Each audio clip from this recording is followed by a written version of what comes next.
béisbol es rica en extraordinarios momentos. Son los capítulos que han hecho de este deporte el de más profundos sentimientos. Los fanáticos, a través de los años, han venido hablando de sus escenas favoritas. Para mí, la Serie Mundial de 1954 en el Polo Ground, cuando la atrapada de Willie Mays.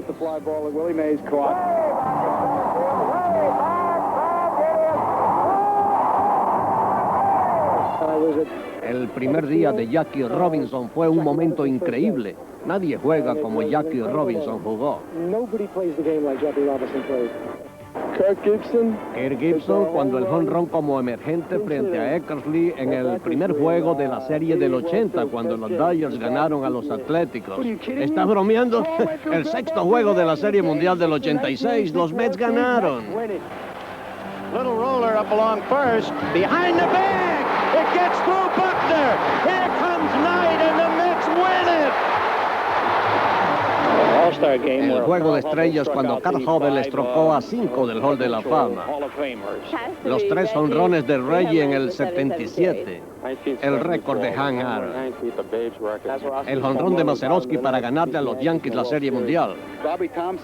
Bobby Thompson cuando conectó hacia el left field y el narrador gritaba entonces: The Giants win the pennant, the Giants win the pennant.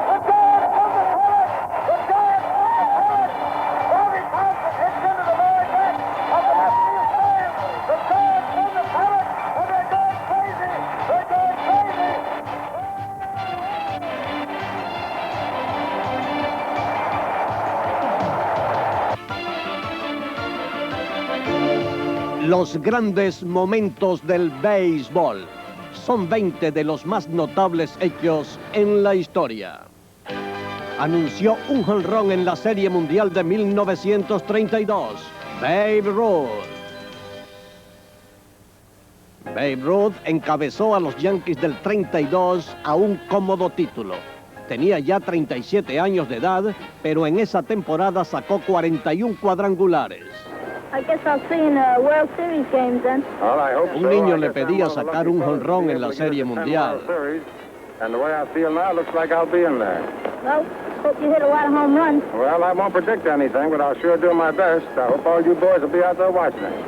La leyenda cuenta que en el Wrigley Field de Chicago, durante el tercer juego de la Serie Mundial, Babe Ruth hizo su predicción. Era el quinto inning cuando inclusive indicó por dónde iba a sacar la bola. Con el bate en la mano izquierda señaló por dónde iba a salir la pelota del estadio.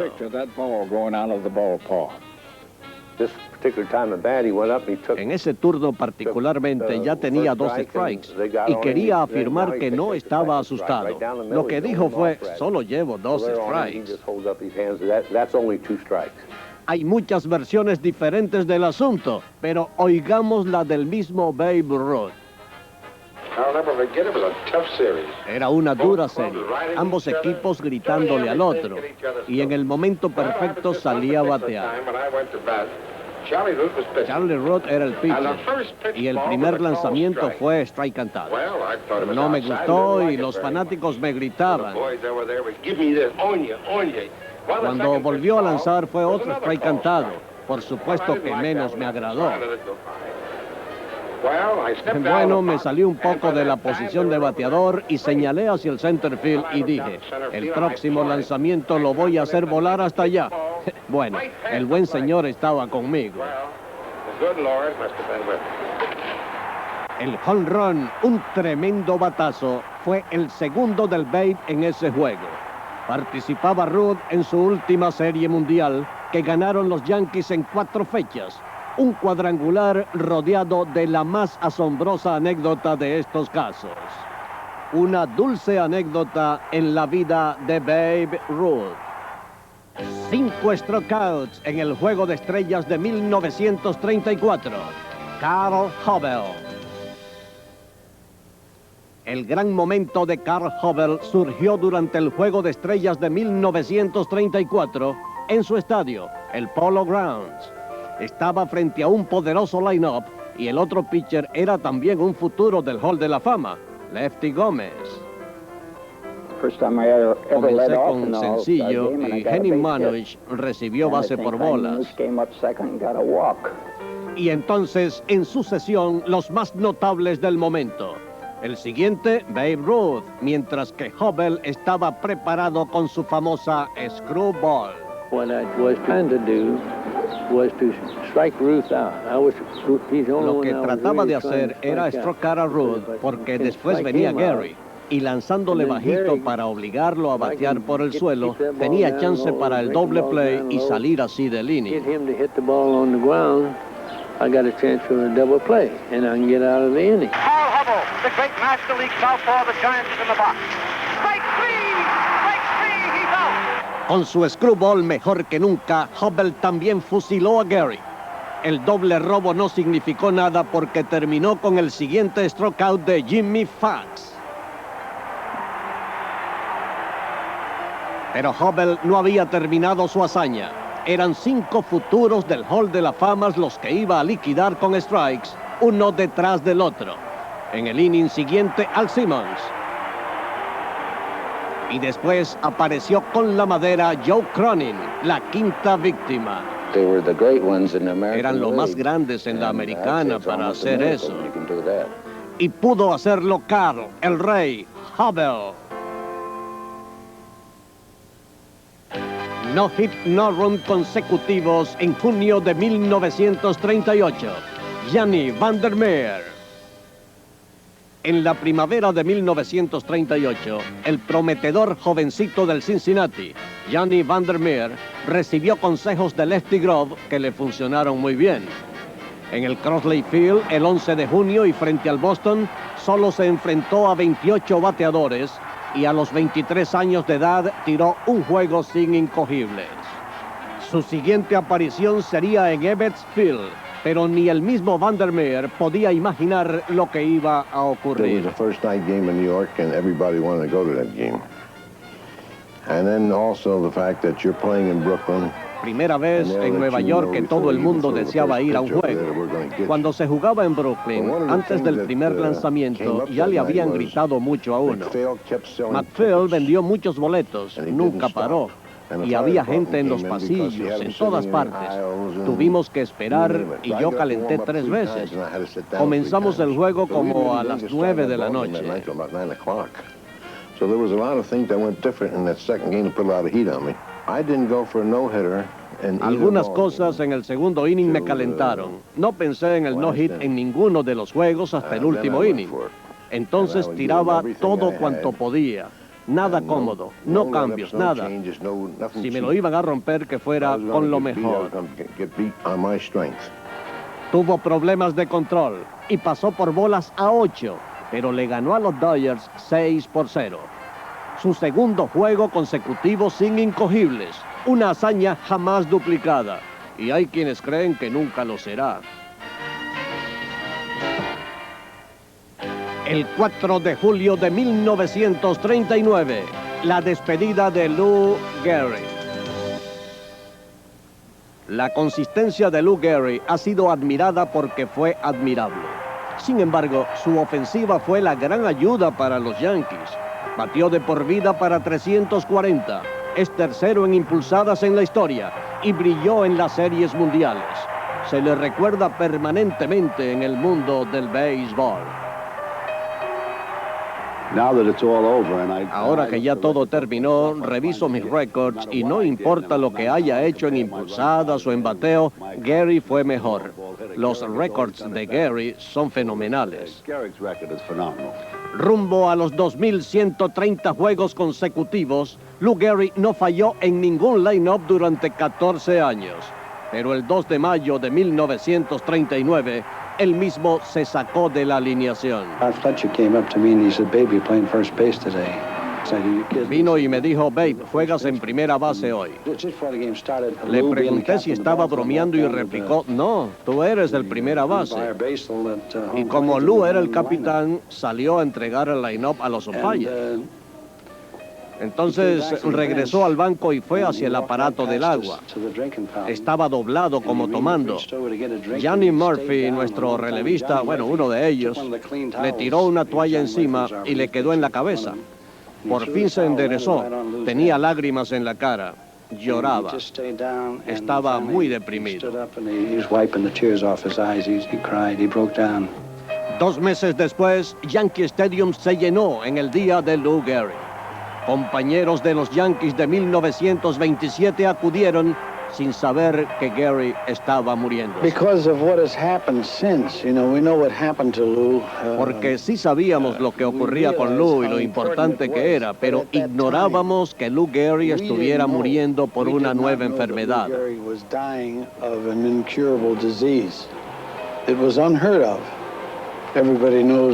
Todos sabían el gran pelotero que fue y además una excelente y maravillosa persona. Más de 61,000 personas que asistieron para ver por última vez a Gehrig oyeron emocionadas palabras en el homenaje.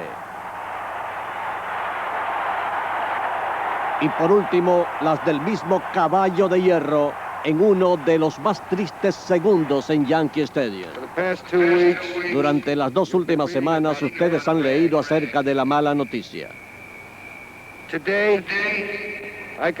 Hoy me considero el más feliz sobre la tierra.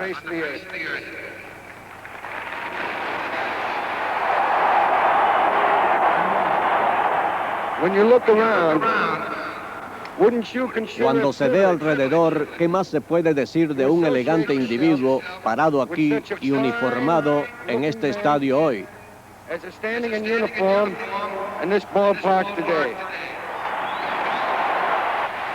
That I might have been given a bad break, but I've got an awful lot to live for. Thank you. Continuamente durante su alocución insistió en lo afortunado que era y qué maravilloso y grande fue para él estar en un equipo con tan buena gente. Pero nunca dijo mucho de sí mismo. No sentía compasión por sí mismo. Fue un día muy triste para todos nosotros, verlo así frente a ese micrófono, porque recordamos todo lo bueno que dio por el club. Lou Gehrig murió 2 años después, en 1941, a los 37 de edad. De mayo a julio de 1941, 56 juegos seguidos conectando hits, Joe DiMaggio. El Clipper además batió para promedio de 357 y obtuvo su segundo título de más valioso ese año. Joe DiMaggio fue glorificado entonces como a ningún pelotero desde Babe Ruth. El 15 de mayo en Yankee Stadium, con un sencillo frente a los Medias Blancas, DiMaggio inició su cadena de fechas con incogibles. El amigo llamado Edgar Smith le conecté, bueno, no significaba mucho, pero fue el comienzo de mi seguidilla. Desde entonces y durante 2 meses, DiMaggio disparó por lo menos un hit en cada día. Primero alcanzó los récords del equipo y después la marca de ambas ligas, 44 juegos consecutivos con incogibles y cuyo autor fue Willie Keeler. Ciertamente yo estaba muy feliz porque mi cadena continuaba, pero también la teníamos de victorias. Los Yankees ascendieron al primer lugar y Joe continuaba bateando de hit. Estaba preparado para tal contingencia desde hacía cerca de una década. Tú sabes, como había bateado en juegos consecutivos anteriormente, en 1933 en la Liga del Pacífico, cuando logré 61, tenía experiencia manejando la presión. No importaba hasta dónde llegara la cadena. Llegó a 56 juegos seguidos con hits y el 17 de julio, el tercera base de los Indios, Ken Keltner, exhibió la defensiva que ya lo había hecho famoso. Hice 2 reales buenas jugadas con batazos que pudieron ser hits. Afortunadamente hice los outs por un pelito. DiMaggio fue frenado al fin, pero entonces batió de hit enseguida durante 17 juegos más y los Yankees ganaron el título. Su récord personal se mantiene entre los menos posibles de batir. 15 de abril de 1947. Primer juego en Grandes Ligas de Jackie Robinson. El primer pelotero negro en Grandes Ligas en este siglo cambió el curso de la historia del béisbol en 1947. Fue estrella en su universidad y en las ligas negras antes de firmar para AAA con los Dodgers. Y el presidente de la organización, Branch Rickey, lo elevó a las mayores. La operación fue aprobada por el comisionado Happy Chandler, aboliendo la prohibición que mantuvo su predecesor, Kennesaw Mountain Landis. For 24 years, Landis wouldn't let them play. 24 years, if you're black, you're automatically disqualified. Durante los 24 años de Landis no podían jugar. Los negros eran automáticamente descalificados. Pero cuando me hablaron de esto dije, todo será aceptado, porque Jackie Robinson deseaba jugar. En 1947, en la convención de los propietarios en Nueva York, yo no estaba presente. Ellos presumían que Rickey iba a subir a Robinson de Montreal a Brooklyn. La discusión de 2 horas sobre la situación de Jackie Robinson me deprimía.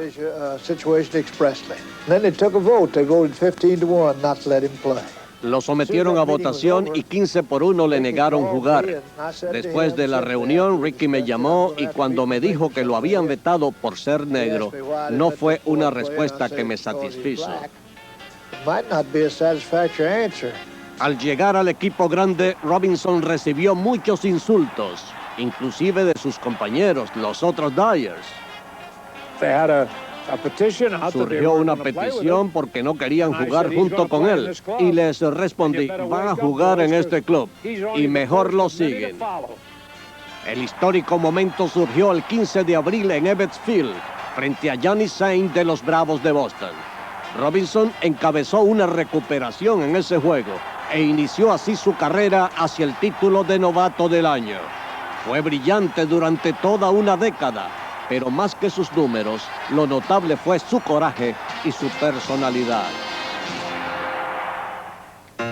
El disparo que se oyó en el mundo entero, el 3 de octubre de 1951, Bobby Thomson. La temporada de los Gigantes de Nueva York en el 51 fue calificada de milagrosa. Estaban atrás por 13 juegos y medio, pero ganaron 37 de 44, incluyendo 16 en fila. Y en el último día alcanzaron a los Dodgers. Leo nunca nos dijo ganemos el campeonato, sino jueguen para el equipo.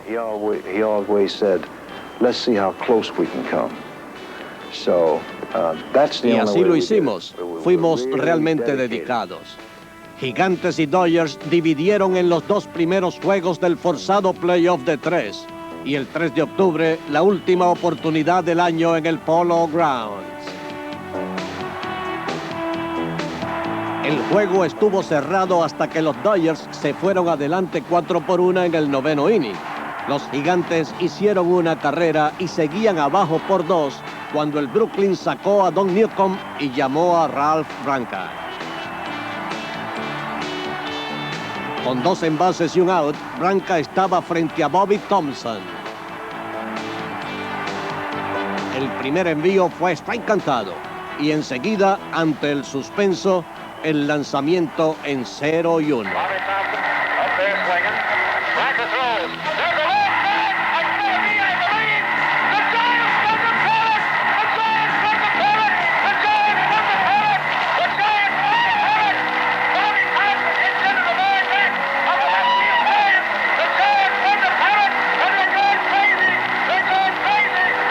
I was shocked. I never expected it.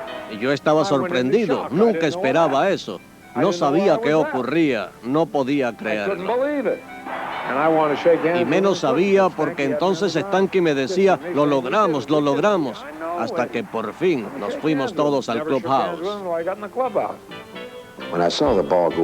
Cuando vi la pelota sobre las bardas me decía, este juego no ha podido terminar, tenemos que lograr otra oportunidad. Uno de los momentos más tristes que tuve en el béisbol. Branca estaba muy deprimido, igual que los demás peloteros. And he had tears in his eyes, which a lot of the other ball players did too. I'm part of baseball Estoy history. en la historia del béisbol. Si pudiera retroceder, trataría otra vez y esperaría lograrlo. I can say this, at the time I made that swing and Digo que cuando hice ese swing, no pensaba que iba a estar hablando de esto años después. they'd be talking about it years later. La historia del home run de Thompson se contará siempre. Como dijo Carl Hubble, no viviremos lo suficiente para ver algo similar otra vez. Serie Mundial de 1954. La atrapada sobre batazo de Big Words, Willie Mays. En Polo Grounds se reunieron los dos campeones de bateo de 1954, el mexicano Beto Ávila y el extraordinario Willie Mays. En esta serie mundial, Indios Gigantes, Mays electrizó al público en el octavo inning del primer juego. La pizarra estaba empatada y el Cleveland tenía dos corredores en las bases con Big Words madera en mano.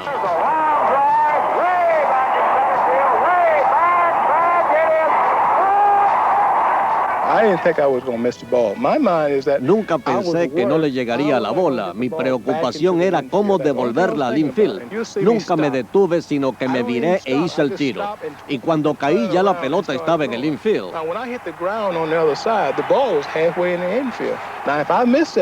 Si no le llegaba a esa bola, podía ser jonrón dentro del campo y entraban 3 carreras. Creo que fue lo decisivo del juego. Y lo decisivo de la serie también. Los Gigantes, que no eran favoritos, barrieron en 4 juegos a los Indios. El juego perfecto en la Serie Mundial de 1956. Don Larsen. 64,000 personas en Yankee Stadium el 8 de octubre del 56 para ver el quinto juego de la Serie Mundial entre Dodgers y Yankees. Los Yankees anotaron 2 carreras, mientras los Dodgers eran retirados uno detrás del otro. Larsen lanzaba el primer juego perfecto en una serie mundial. En el noveno estaba frente al emergente Dale Mitchell cuando necesitaba solamente un out más. Algo en mi mente era que se trataba de un bateador de rectas. Concentración, concentración. Cuando la cuenta se puso en 1 y 2 y la tensión se podía sentir, nadie había dicho nada del no-hit. Es una superstición. Nadie hablaba, sentados en el mismo sitio. Larsen en su asiento preferido. Nunca lo olvidaré lanzando el juego perfecto.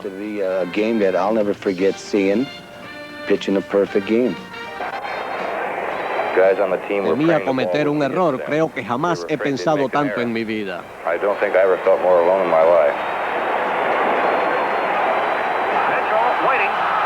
Deep, feet close together. Larsen is ready. Gets the sign. 2 strikes, ball 1. Here comes the pitch. Strike 3. A no-hitter. A perfect game for Don Larsen. When he called that last strike, Cuando cantó el último strike fue sensacional. Salté sobre Larsen. Me cargó como a un bebé porque él es grandote.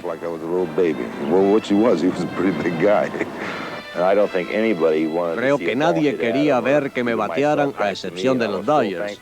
Y el último lanzamiento, ese tercer strike, fue súper. ¡Qué sensación! Los Yankees ganaron la Serie Mundial. Hasta hoy nadie más ha lanzado sin hits en series mundiales. Y menos un juego perfecto, desde luego. 12 innings perfectos el 26 de mayo de 1959. Harvey Haddix. Harvey Haddix no tuvo una carrera espectacular, pero en el Milwaukee County Stadium tiró una docena de entradas perfectas. Retiró a todos y a cada uno de los bateadores que enfrentó. Sin embargo, el problema fue que tampoco sus Piratas pudieron anotar carrera alguna. Fue uno de esas cosas, uno trata duro pero no lo consigue. Nadie decía nada, pero todos lo sabíamos. Quizá en 20 innings no hubiéramos anotado tampoco. Harvey Haddix made it look so easy. Harvey Haddix se veía muy cómodo, tú sabes, 1, 2, 3 y se acabó el inning. En el séptimo inning no habíamos envasado a nadie.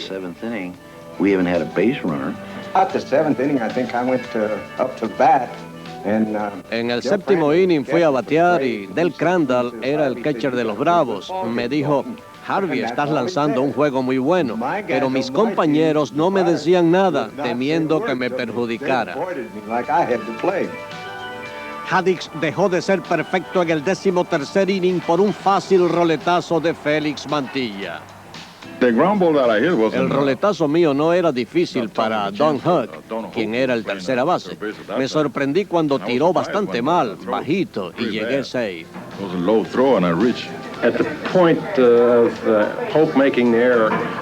El asunto del error de Hook no fue una gran preocupación, sino un alivio. Nadie lo deseaba, pero ya no había que preocuparse por el juego perfecto. Un sacrificio, una base por bolas intencional y a batear Joe Adams. Here's the pitch. There's a fly ball deep right center. That ball may be on through and over everything. It is gone, home run.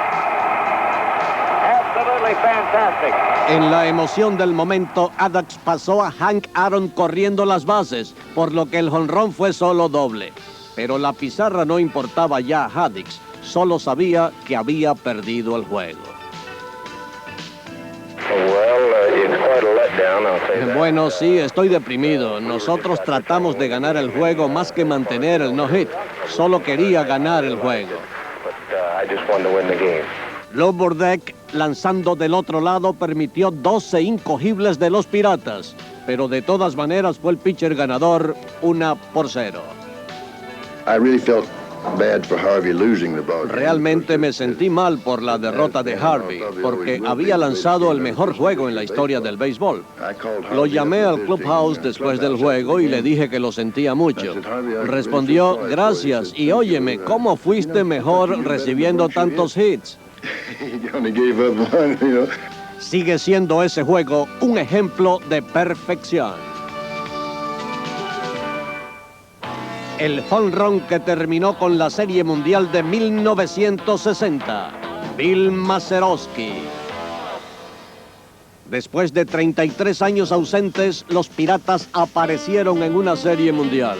Sin embargo, al llegar al séptimo juego, parecía que solo un milagro podía batir a los Yankees.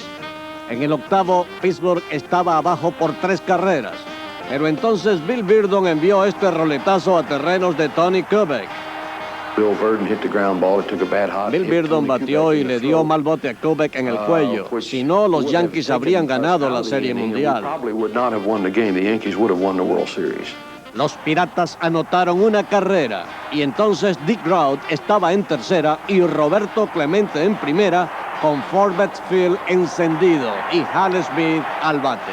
And the 2-2 to Smith. He swings a long fly ball deep to left field. I don't know, it might go out of here. It is going, gone!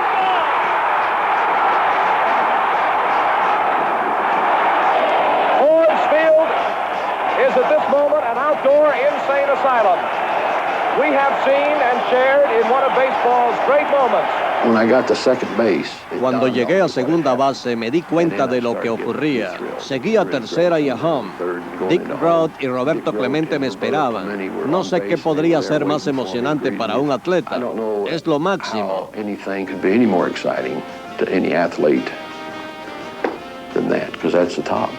When we scored those 5 runs in the 8th inning, I think we thought we had it won. Al anotar esas 5 carreras en el octavo inning, pensamos que debíamos ganar. Sin embargo, antes, cuando ellos nos empataron, había que pensar como lo hice yo en segunda. Aquí están los Yankees grandes otra vez. Finalmente nos alcanzaron. Es que cuando ellos se recuperaban, hacían cuanto deseaban. Quizá nos ganarían. Casi tuve esa actitud cuando nos empataron. Esperaba algo que ocurriera en el noveno o por ahí. Los Piratas lograron el milagro. Fue con la pizarra empatada en el noveno cuando Ralph Terry lanzó para el octavo en el line-up, Bill Mazeroski. Here's a swing and a high fly ball going deep to left. This may do it. Back to the wall goes Berra. It is over the fence, home run. The Pirates win. When that bat cracked and I saw the angle of the ball, Cuando sonó el batazo y vi el ángulo de la pelota, le dije a los demás, está fuera y todo acabó. Y yo fui el primero en el home plate. Y puedes creer que jamás pude tocar a Mazeroski.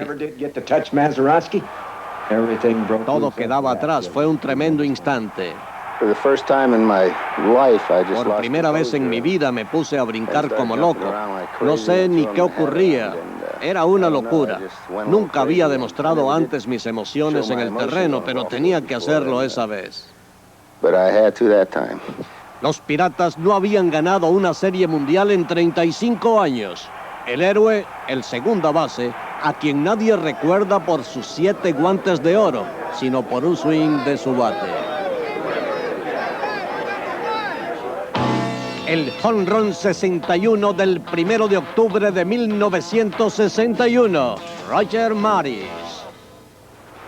Los Yankees peleaban por el título, lo que parecía menos importante al público que la batalla entre Mickey Mantle y Roger Maris, porque Babe Ruth y su récord de 60 jonrones en una temporada, impuesto hacía 34 años, estaban amenazados. El 1 de julio, Mantle tenía 27 jonrones y Maris 28, por lo que la prensa tomó en sus manos a M&M y la marcha hacia el número de Ruth. Pero la última semana de la campaña, Mantle se lesionó y su pierna afectada lo sacó de la contienda. Maris estaba solo entonces, pero surgieron detractores quienes insistían en que para romper la marca del Babe tenía que ser en 154 juegos. La presión vino a ser inaguantable.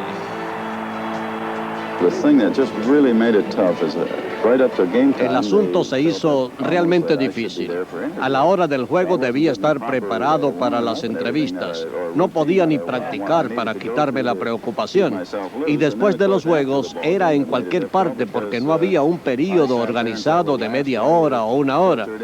Algunos días hasta 3 y 4 horas después de los juegos con las entrevistas.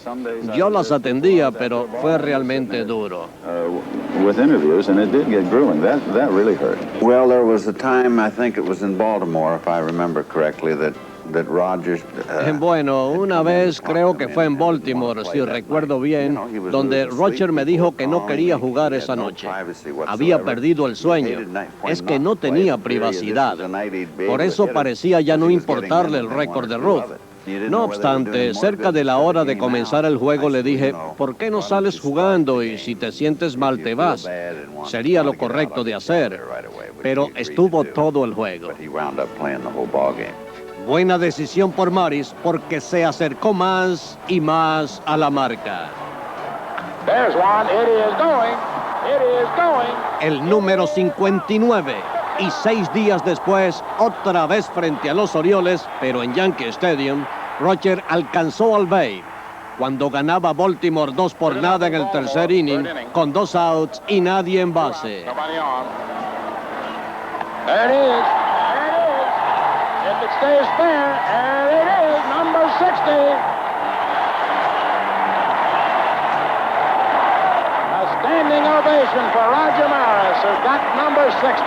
Y la última oportunidad de batir el récord, el último día de la temporada ante más de 23,000 personas con una sola cosa en mente.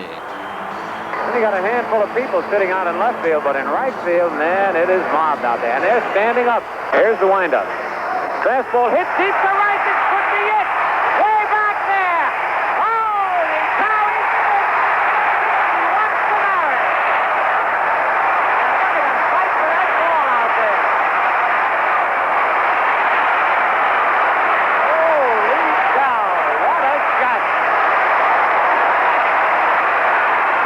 Another standing ovation for Roger Maris, and they want Maris to come out and take another bow. Cuando saqué el 61 sentía haber realizado mi labor. No creía que fuera nada especial, pero salí y me quité la gorra y subí la mano. Cuando aplaudían y salí del dugout estaba avergonzado. Realmente fue embarazoso salir ahí.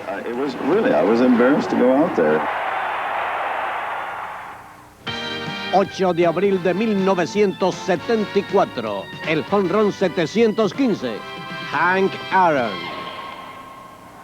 La temporada de novato de Aaron en 1954 fue de apenas 13 cuadrangulares. Ahora, en los 20 años siguientes, nunca despachó menos de 20. Iba en camino a uno de los más memorables momentos en la historia del béisbol. Una vez que me acerqué a los 650, es decir, sobre los 600, pensé que tenía buena oportunidad de batir el récord. A medida que Hank se acercaba a los 714 de la marca, la prensa era mayor y menos fácil de manejar. Los últimos 2 años, no por los honrones, fueron los más difíciles que he tenido. Odio la situación. Es que no tenía absoluta libertad de movimiento en ningún sitio a donde deseara ir. En 1973, Aaron vino a ser el primer pelotero activo en tirar la primera pelota en un juego de Serie Mundial. Era una leyenda, aún jugando. Había terminado la temporada a un jonrón del récord. Eso realmente no me molestaba. Todo el año hablando de eso. No me molestaba. Pensaba que eventualmente iba a llegar.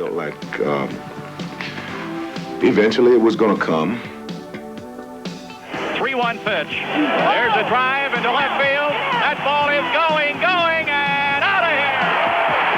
Henry Aaron has just tied Babe Ruth in the all-time home run parade. Los Bravos querían el récord en la casa, por lo que sentaron a Hank en Cincinnati, pero Bobby Kuhn ordenó que jugara. Creo que lo que más me molestó fue que me obligaban. Pienso que eso era incorrecto. Creo que por el equipo y por los fanáticos era bueno tratar de batir el récord allá. Al regresar Hank Aaron a su casa de Atlanta, el acontecimiento era inminente. La pelota del próximo jonrón se evaluó en $60,000 ante la gran expectación. Todo el mundo en el país quería la pelota. Había redes en las tribunas y también estaban preparados en el bullpen. Al final lo que hicimos fue respetar el seniority que tenemos en Grandes Ligas y me dije, sé paciente que tienes toda la noche. Be patient with me. I'll get it over tonight. Swinging. There's a drive into left center field. That ball is going to be out of here. It's gone. It's 7:15. There's a new home run champion of all time, and it's Henry Aaron. Para su información, el jonrón fue a las 9:07 de la noche. El pitcher Al Downing y el relevista Tom House fue quien atrapó la bola en el bullpen tras las bardas del left field en el Atlanta Fulton County Stadium. Era como si habían puesto un piano sobre mis hombros y al batear el home run fue como si me quitaban todo ese peso. Simplemente un gran momento.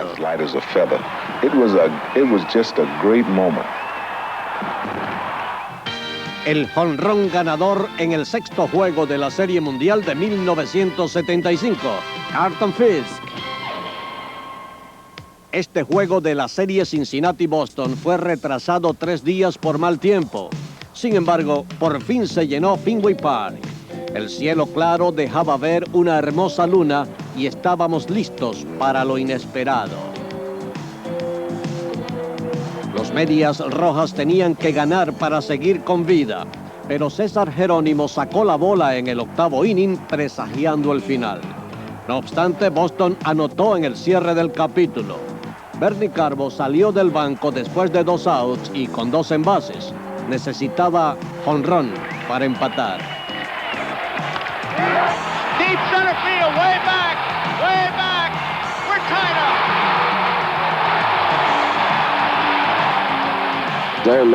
Iba como volando alrededor de las bases y cerca de tercera le dije a Pete Rose, Pete, viste.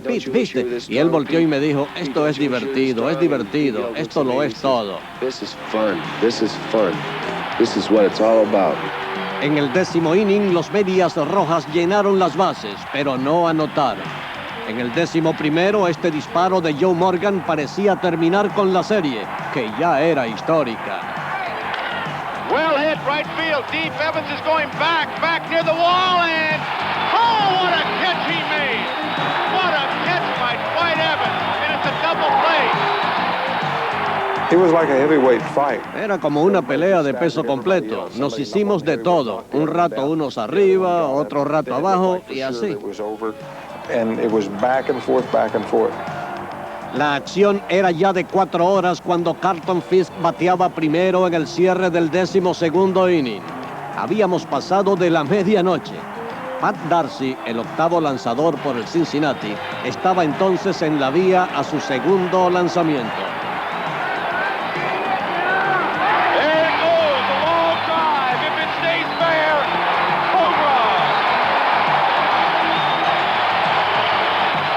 El Boston ganó el juego. Fisk se convirtió en héroe para siempre, gracias a uno de los más dramáticos momentos en la historia de las series mundiales.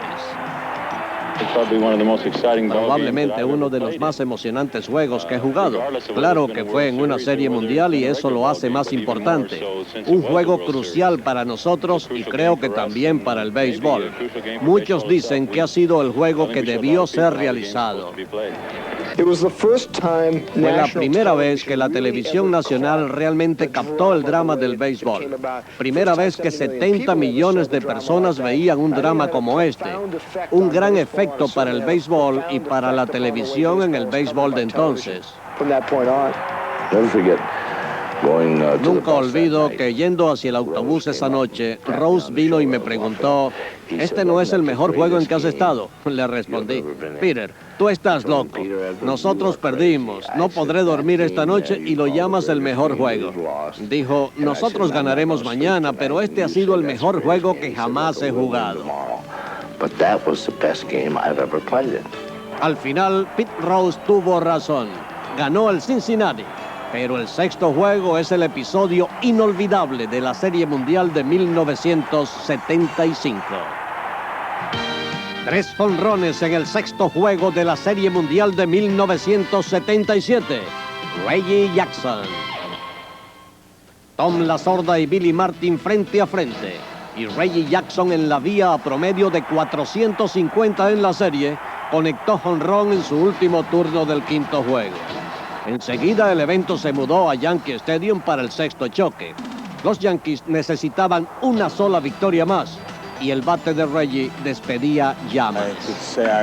Puedo decir, recuerdo cuando todo comenzó bien para mí. En las prácticas saqué de 15 a 20 pelotas y me aplaudían. Algo venía y me sentí muy bien.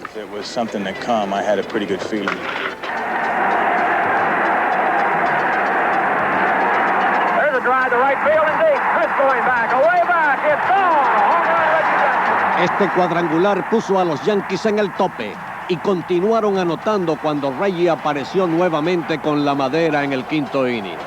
Fue un nuevo estallido para la historia. 2 jonrones en 2 lanzamientos y aún le quedaba otro viaje al home en ese juego. No tenía nada que perder, ya había recibido una gran ovación. Sentía que ya habíamos ganado la serie y sí, quería sacar otro jonrón en mi último turno. Frente a Charlie Hough, Reggie le tiró al primer lanzamiento.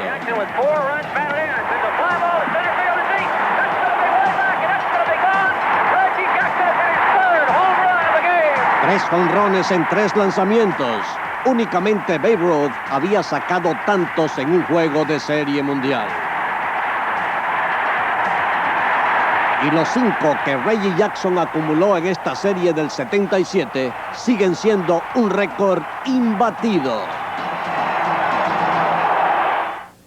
El hit número 4192, Pete Rose. En Grandes Ligas se vio a Pete Rose por primera vez cuando en 1963 ganó el título de novato del año. Su agresividad, más que sus condiciones, lo llevaron a sensacionales récords. En 1979 llegó a los Phillies y 2 años después batió la marca de Stan Musial de más incogibles en la Liga Nacional. Rose superó otras marcas también y después de corto tiempo con el Montreal regresó a Cincinnati en frenética persecución de Ty Cobb. Ese año 1985 en Wrigley Field por fin lo alcanzó, el hit número 4191. Por supuesto que Pete no iba a detenerse aquí. Fui afortunado de estar en posibilidades de sobrepasar a Ty Cobb. Mucha gente me respaldó a lo largo de mi carrera. No creo que nadie al llegar a Grandes Ligas piense en batear 4,200 hits. Riverfront Stadium completamente lleno el 11 de septiembre de 1985, cuando Pete se convirtió en el hombre con más hits en las mayores.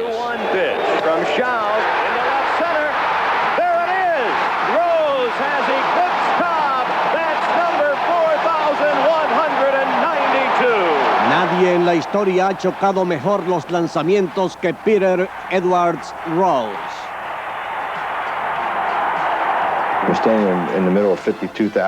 Estar en medio de 52,000 personas sin hablar con nadie y uno recuerda las cosas buenas.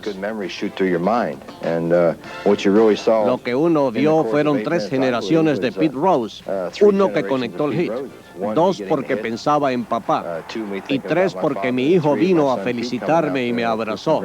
Eso en primera base después del 4192.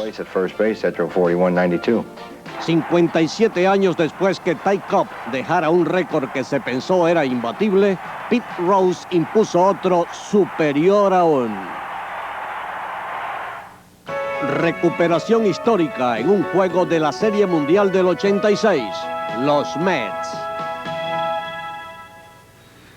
Cuando la serie se mudó a Nueva York para el 6º juego en Shea Stadium, los Medias Rojas entraban en uno de sus más horribles momentos. Los Mets habían empatado 2 veces y empatados llegaron al 10º inning. Dave Henderson, héroe del playoff, le puso música a un lanzamiento de Rick Aguilera al comenzar la entrada. And a drive to left. Going back on it is Mookie Wilson, and this one is gone.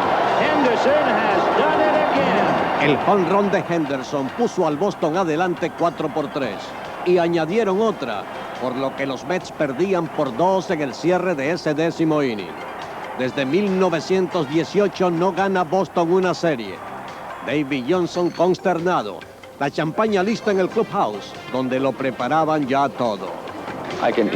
Recuerdo que ya con 2 outs pensaba que iba a ser grande saltar unos sobre otros. Pusieron felicitaciones campeones mundiales, Medias Rojas de Boston. Se vio por un segundo y entonces la realidad, lo que había ocurrido. Ocurrió que Calvin Schiraldi apareció en el cierre de ese 10º inning, relevando a Roger Clemens. Después que hizo 2 outs, Gary, el Super Cutter, le conectó sencillo. Salió entonces el emergente Kevin Mitchell para batear por Aguilera y también disparó hit de una base. Pero los Mets estaban a un strike de ser vencidos cuando bateaba el siguiente, Ray Knight. And that's going to be hit into center field, base hit. Here comes Carter to score. La carrera del empate llegó a tercera en los Spies de Kevin Mitchell y Mookie Wilson bate en mano frente a un nuevo lanzador, Bob Stanley. Una vez más los Mets a un strike de la derrota. And it's going to go to the backstop. Here comes Mitchell to score the tying run, and Ray Knight is at second base. At that point, en ese momento sentí un gran alivio. No es que me calmara, no podía y no importaba lo que hiciera. Solamente trataba de hacer contacto. Little roller up along first, behind the bag. It gets through Buckner. Here comes Knight and the Mets win it. It's kind of a frustrating feeling, but me sentí muy frustrado, pero uno comete errores. Todos cometemos errores. De todas maneras, hice lo mejor que pude. El error de Buckner dio a los Mets la carrera ganadora. La bola pasó y yo, el héroe, sin haber hecho nada. Inolvidable final que llevó a los Mets a ganar la serie en el siguiente juego. 59 ceros consecutivos en 1988. Orel Hershiser. La firma del picheo en el 88 fue de este abridor de los Dodgers. Cuando Dave Martínez de los Expos remolcó esta carrera el 30 de agosto, fue la última que Hershiser permitió en esa temporada. Desde entonces lo que hizo fue colgar puros ceros en camino a su Cy Young con 23 victorias. Blanqueó a los Bravos 2 veces y en una oportunidad a Rojos, Astros y Gigantes. A fines de septiembre estaba cerca de uno de los más notables récords de lanzadores, el de Don Drysdale, impuesto 20 años atrás, 58 ceros consecutivos. Igual que Drysdale una vez, Hershiser estuvo a punto de perder la cadena. Ocurrió en Candlestick Park cuando los Gigantes le anotaron una vez, pero sentenciaron interferencia en segunda y anularon la anotación. Orel Hershiser mantuvo su dominio todo el tiempo y venció a los Gigantes, llegando de paso a 49 ceros en fila. 5 días después en San Diego estaba a 10 innings del récord en medio de gran emoción. Una vez que llegué al quinto o sexto inning en San Diego, la atmósfera era de gran entusiasmo. El público comenzó a gritar. Como en un no-hit, nadie se movía de su sitio. Creo que fue realmente emocionante. Y al romperlo, simplemente increíble. Asombroso también que el juego se fuera a extra inning, dando a Hershiser la oportunidad de lograrlo. And give him a chance. The 1-2 pitch. Fly ball to right and a semi-check swing. Gonzalez, the record. Orel Hershiser, 59 ceros consecutivos que borraron la vieja marca de Don Drysdale. El jonrón ganador del primer juego en la Serie Mundial del 88, Kirk Gibson. Con el marco de Hollywood, el clásico de octubre este año tenía reservado uno de los momentos más profundos de cuantos se han vivido en Dodger Stadium. Primer juego con los Dodgers abajo por una carrera cuando ya cerraban el 9º inning. Kirk Gibson había estado fuera de acción, muy afectado de una pierna. Before the game, he told me he couldn't do anything. Antes del juego me dijo que no podía hacer nada. En el dugout yo planificaba el 9º inning y el bat boy me dijo que Gibson podía batear. Fui a ver si era verdad y me dijo, puedo batear para ti.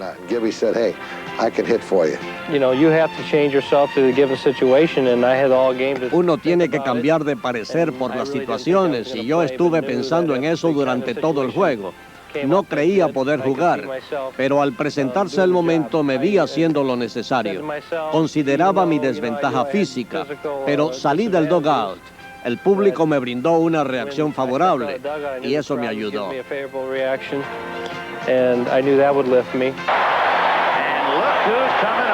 Los Dodgers estaban a un out de la derrota. Gibson era la última oportunidad que tenían, pero frente a Dennis Eckersley, el más consistente relevista del momento. Caminó y uno sentía lo que iba a ocurrir. Creo que todo el mundo podía advertirlo. And I think everybody felt it. And with 2 out, you talk about a roll of the dice. This is it. Fouled away. Estaba en el banco al lado de Scioscia. Vimos ese swing y pensamos que había sido una horrible decisión que Tommy jamás debió tomar. Davis había robado segunda, por lo que deseábamos un blooper. Nos decíamos, por favor, un error, cualquier cosa. Sachs waiting on deck, but the game right now is at the plate.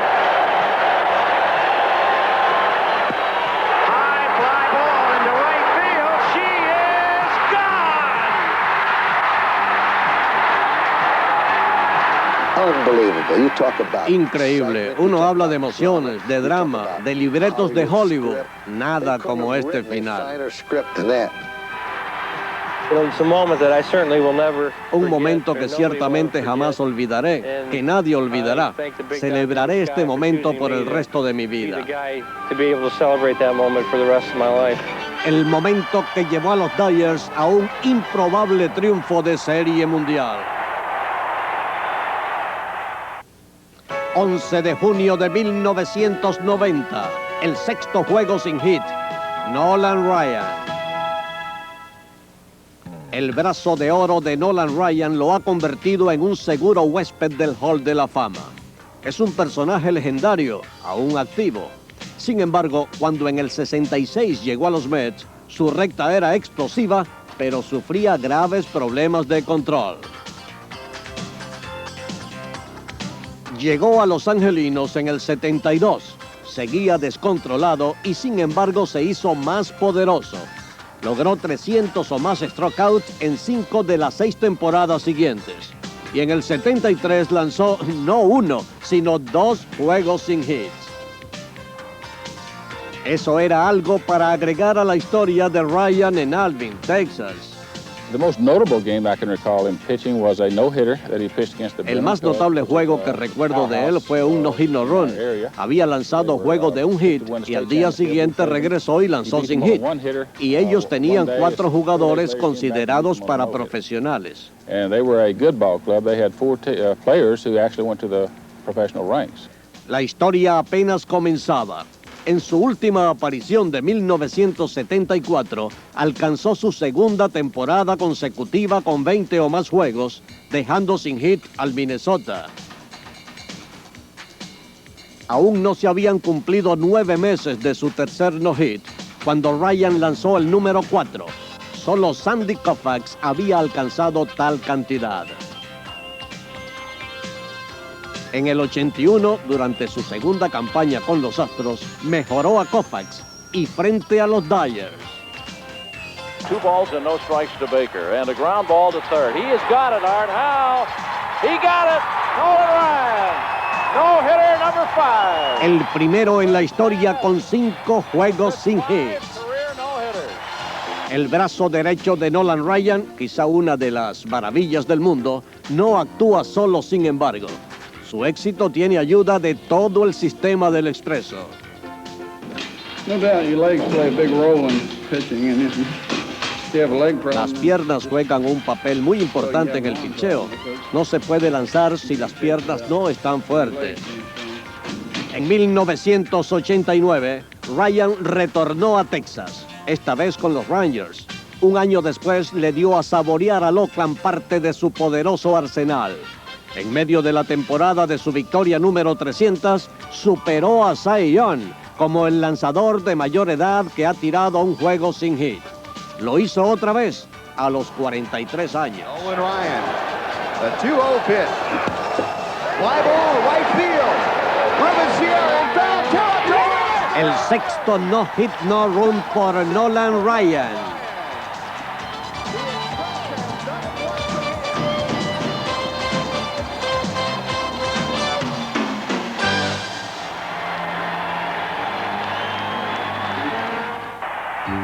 Los recuerdos son la verdad del béisbol. Este es el juego de las grandes hazañas que mantienen el entusiasmo de los fanáticos en todo el mundo. Es el deporte de las preciosas historias. Pero les he presentado solo el comienzo. Como el béisbol continúa sin que nada ni nadie pueda detenerlo, habrá mucho más para enriquecer esta brillante historia.